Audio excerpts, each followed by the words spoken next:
தமிழ் சினிமால இருந்த ஒரு மிகப்பெரிய கதாநாயகன் திரு மாண்புமிகு விஜய் சார் அவர்கள் முதலமைச்சராக மாறி இருக்காரு. ஸோ அவருக்கு இந்த நேரத்தில் ஒரு கோரிக்கை, தமிழ் சினிமாவுக்குன்னு ஒரு பிரத்யேகமான ஒரு ஓடிடி நீங்க உருவாக்கணும். எப்படி மத்திய முன்னாடி ரசிகர்கள் இருந்த மாதிரி இல்லை, இன்னைக்கு சினிமா இன்ஃப்ளூயன்சர்ஸ் கையில் இருக்கு. ஒரு படம் எப்படி ஓடணும் ஓடக்கூடாது, யார் படம் ஜெயிக்கணும், இதெல்லாம் வெளியே இன்ஃப்ளூயன்சர்ஸ் முடிவு பண்றாங்க. முன்னாடி விமர்சகர்களும் பத்திரிகையாளர்களும் நல்ல விமர்சனம் கொடுத்து படங்களை ஜெயிக்க வச்சாங்க. இன்னைக்கு அவங்களையும் தாண்டி சோசியல் மீடியா இன்ஃப்ளூயன்சர்ஸ் கையில் போயிடுச்சு. அது இன்னைக்கு ஒரு மிகப்பெரிய ஒரு சக்தியாக தான் இருக்கு. அது நல்லதா கெட்டதா தெரியல. ஏன்னா நிறைய படங்கள் ஓடுறதும் அந்த அந்த சோசியல் மீடியா இன்ஃப்ளூயன்சர்ஸ்னால தான். சில படங்களை முடிக்கணும் சித்தாந்தமா அதை முடிவு பண்ணிடுறாங்க முன்கூட்டியே. அப்படி எனக்கு நிறைய நடந்திருக்கு திரௌபதி 2ல. அதெல்லாம் இப்போ பேசி பிரயோஜனம் இல்லை, பேச வேண்டிய மேடையும் இல்லை.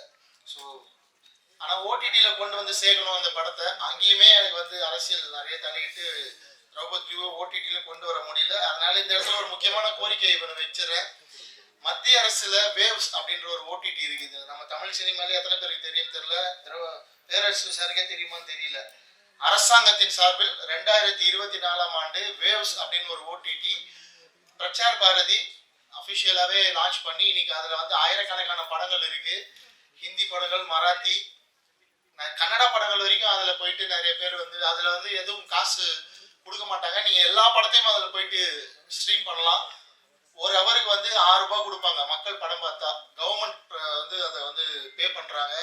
அந்த மாதிரி தமிழ்நாடு அரசு இன்னைக்கு நம்ம தமிழ் சினிமால இருந்த ஒரு மிகப்பெரிய கதாநாயகன் திரு மாண்புமிகு விஜய் சார் அவர்கள் முதலமைச்சராக மாறி இருக்காரு. ஸோ அவருக்கு இந்த நேரத்தில் ஒரு கோரிக்கை, தமிழ் சினிமாவுக்குன்னு ஒரு பிரத்யேகமான ஒரு ஓடிடி நீங்க உருவாக்கணும். எப்படி மத்திய அரசால் அதை கட்டுப்படுத்தி நடத்த முடியுது வெற்றிகரமா வேவ்ஸ்ன்ற பேர்ல, அது மாதிரி தமிழ்நாடு அரசும் அதை நடத்தலாம். நீங்க உங்களுக்கு அதை பத்தின புரிதல் நிறைய இருக்கும் விஜய் சார். ஸோ இந்த நேரத்தில் ஒரு கோரிக்கை வச்சுக்கிறேன். என்னன்னா, இப்போ சிலம்ப மாதிரி படங்கள்லாம் நிச்சயமா ஓடிடி அவ்வளோ சீக்கிரம் எட்டி கூட பார்க்க மாட்டாங்க, ப்ரிஃபர் கூட பண்ண மாட்டாங்க. ஏன்னா அதுவுமே ஒரு பெரிய லாபிக்குள்ள இருக்கு. ஒரு சிலர் தன்னுடைய சொந்த செல்வாக்கை பயன்படுத்தி மட்டுமே ஓடிடிக்குள்ள படங்கள் வித்துட்டு இருக்கிற காலமா இருக்குது. நல்ல படங்கள் எடுத்தாலாம் ஓடிடிக்குள்ள போறது அவ்வளோ ஈஸி இல்லை. நம்ம அமேசான் மாதிரி ஓடிடி தளங்கள்ல ஃப்ரீயா படம் கொடுக்குறோம். படம் பார்த்துட்டு பேப்பர் வியூ ஆப்ஷன்ல கொடுங்கன்னா கூட அதுலயுமே நிறைய உள்ள அரசியல் இருக்கு. எந்த படத்தை உள்ள கொண்டு வரணும் கொண்டு வரக்கூடாதுன்ற வரைக்கும் நிறைய அரசியல் நடந்துட்டு இருக்கு. அது சினிமாவுக்கு ஆரோக்கியமான விஷயம் இல்லை. அதனாலதான் சினிமா இவ்வளவு பெரிய வீழ்ச்சியை கண்டிருக்கு. இதை பத்தி யாரும் கவலைப்பட மாட்டாங்க.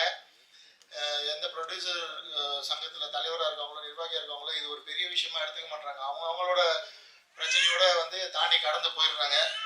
அது கியூப் பத்தியும் நிறைய நானும் வேறு சார் இப்ப பேசணும். கியூப்லயுமே நம்ம கட்டுற பணம் ப்ரொடியூசர் கவுன்சில் தலையிட்டா நிறைய சின்ன படங்கள் ஒரு 100 தியேட்டருக்குள்ள வர படங்களுக்கெல்லாம் கியூப் 15,000 16,000 சார்ஜ் பண்ண வேண்டிய அவசியம் இல்லை. தியேட்டர் ஒரு தியேட்டர்ல நம்ம ஒரு ஷோ ஒரு வாரத்துக்கு ஓட்டுறதுக்கு 16,000 கிட்டத்தட்ட கட்ட வேண்டியது இருக்கு. இப்போ சிலம்பம் மாதிரி படம் 100 தியேட்டர்ல ஓடணும்னா நீங்க யோசிச்சு பாருங்க, 16 லட்சம் கியூபுக்கு மட்டும் கட்டணும். அதுல எவ்வளவு கலெக்ஷன் வரும், அதுல என்ன லாபம் வரும்லாம் தெரியாது. ஸோ நம்ம கட்ட வேண்டிய பணம், அதுக்கப்புறம் விளம்பரம் இருக்கு, பேப்பர் ஆட் இருக்கு, பிரிண்ட் பப்ளிசிட்டி இருக்கு, கொஞ்சமாவது நம்ம ப்ரெஸ் சார்ந்ததுக்கு செலவு பண்ணோம். இந்த மாதிரி ஃபங்க்ஷன் நடத்துறோம்னா ஒரு பெரிய பொருள் செலவு இருக்கு. ஸோ ஒரு சின்ன படம் தியேட்டர்ல ரிலீஸ் ஆகிறதுக்கே இன்னைக்கு 30 லட்சம் தேவைப்படக்கூடிய சூழல் இருக்கு. ஸோ கியூப் நிறுவனம் கொஞ்சம் அதை மறுபரிசீலனை பண்ணி, தயாரிப்பாளர் சங்கமும் கொஞ்சம் அவங்க கூட பேசி ஒரு 100 தியேட்டருக்குள்ள ரிலீஸ் பண்ற படங்களுக்காக அதை மானியம் வாங்கி கொடுக்கணும். முன்னாடி இருந்தது அந்த நடைமுறை திரும்ப இல்லை இப்ப. ஸோ அதை சரி பண்ணி கொடுங்க. அப்பதான் இவங்கெல்லாம் ஒரு நிகழ்ச்சி நடத்தி இங்கிருந்து ஒரு 20 நாளுக்குள்ள தியேட்டருக்கு வர முடியும். அவ்வளோ ஈஸி இல்லை. இந்த மாதிரி ஒரு நிகழ்ச்சி நடத்திட்டு சந்தோஷமா இதே சந்தோஷத்தோட படத்தை தியேட்டருக்கு கொண்டு போறது, சிசேரியன் மாதிரி அது ஒரு 3 மடங்கு சிசேரியன் ஒரு படத்தை தியேட்டருக்கு கொண்டு போறது அவ்வளோ கஷ்டம். ஸோ தமிழ்நாடு அரசு தயவு செஞ்சு ஒரு ஓடிடி பிளாட்ஃபார்மை கிரியேட் பண்ணி, அதே மாதிரி பெர் ஹவர் 6 rupees கொடுக்க முடியலனா கூட streaming charges per hour 4 rupees கொடுத்து சின்ன படங்கள் நிறைய படங்களை ஓடிடிக்குள்ள கொண்டு மக்கள் கிட்ட கொண்டு போய் சேர்க்கறதுக்கு நீங்க ஹெல்ப் பண்ணணும். ஏன்னா நான் மறுபடியும் சொன்னதுதான், சோசியல் மீடியா இன்ஃப்ளூயன்சஸ் பண்ற அவங்க தன்னோட லாபத்துக்காக காசை வாங்கிக்கிட்டு எந்த படம் ஓடணும்ன்றத அவங்க முடிவு பண்றதால நிறைய நல்ல படங்கள் ஓடிடிக்குள்ள வந்ததுக்கு அப்புறம் தான் மக்களால் பாராட்டப்படுது. நிறைய ஓடின படங்கள் ஓடிடிக்குள்ள வந்ததுக்கு அப்புறம் மக்களால் விமர்சிக்கப்படுது. இது இந்த படம் எப்படா ஓடிச்சு, இது ஸ்கேம். நீங்க ட்விட்டர் யூஸ் பண்றவங்களா தான் தெரியும், இந்த படம் ஸ்கேம்னு போடுவாங்க ஓடின படத்தை. அது ஏன்னு பாத்தீங்கன்னா இன்ஃப்ளூயன்சஸால, சோசியல் மீடியா இன்ஃப்ளூயன்சஸால ஒரு அது சின்ன நெட்வொர்க் கிடையாது, நம்ம கண்ணுக்கு தெரியாத ஒரு மிகப்பெரிய ஒரு நெட்வொர்க்காக அது இப்போ இயங்கிட்டு இருக்கு.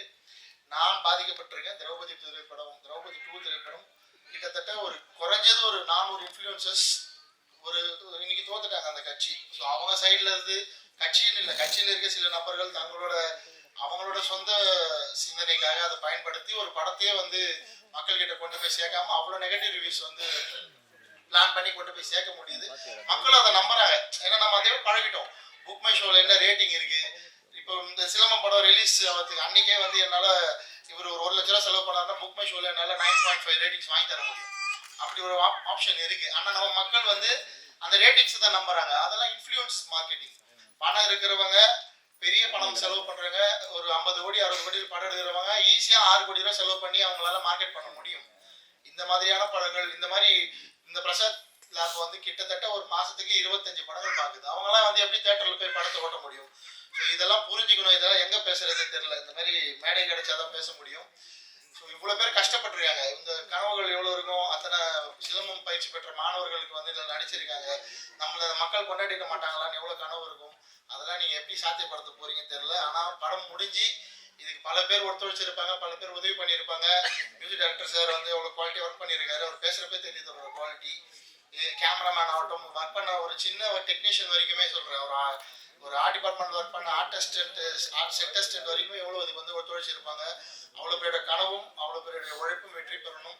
அதுக்காக கொஞ்சம் இந்த இன்ஃப்ளூயன்சஸ்லாம் உங்களோட பர்சனல் சித்தாந்தங்கள் அதெல்லாம் வச்சுட்டு எல்லா படத்துக்கும் வாங்குற மாதிரி பேமெண்ட் வாங்காம இந்த படங்களும் கொஞ்சம் சின்ன பேமெண்ட்டா நீங்களும் ஸ்லாட்டை மாத்தி இவங்களையும் கொண்டு போய் ஒரு ட்விட்டர்ல சிலம்பம் பத்தின ஒரு ட்வீட் போடணும்னா நீங்க வாங்குற பேமெண்ட்டை குறைச்சிக்கோங்க.